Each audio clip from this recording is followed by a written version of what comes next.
here, please make sure you've watched video 1 in our artificial turf installation series. Video 1 covers how to measure and estimate the material required when it comes to your artificial turf needs.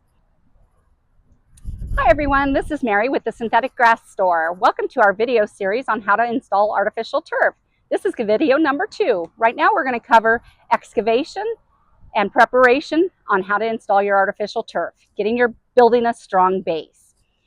It all starts with the excavation and preparation of the area. So whether you've got natural grass there, or whether it's a rock or gravel area, or whether it's new build, we've got to determine the amount of base material and what's required in the install. So if it's a natural grass area, you're typically going to excavate 2 to 3 inches of dirt and the grass root system. If it's gravel, obviously you're just going to move it out of the way. I have to establish where my finished grade is. I have to establish the slope and drainage of the yard to make sure I'm ensuring that it properly drains. In establishing my finished grade, I want to set whether I'm off of a pool deck or whether I'm off of a patio. I want to determine the amount of raw material or aggregate that I need. The aggregate will help set my good drainage layer, and it's also going to establish a strong base system. So I typically, when doing my installs, I like my product, my primary fibers, to sit about 1/8 of an inch above the finished grade. That establishes a very nice finished look, and it also prevents toe stubbers.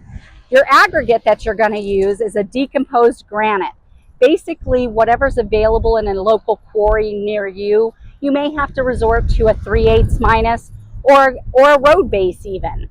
But here in my local market, I use a 1/4 minus. It drains and compacts very, very well.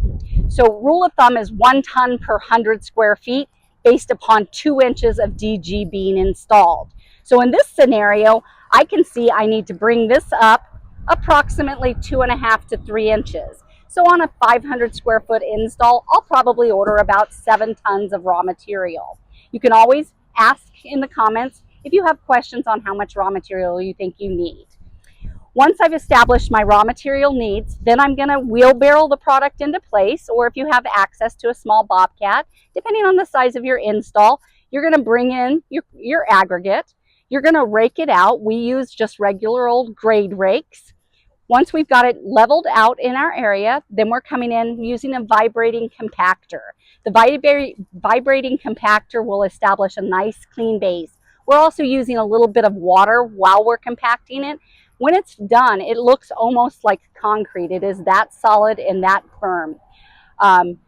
Once we've got that done, we're going to decide whether or not, and you may decide this earlier on in the process, whether or not you're going to use a weed fabric. The advantages of using a weed fabric is that you've got weed prevention. Some people decide to use a granule or a weed preventer spray or something of that nature. This is just a regular geotextile that we're using. That concludes your artificial turf base preparation video.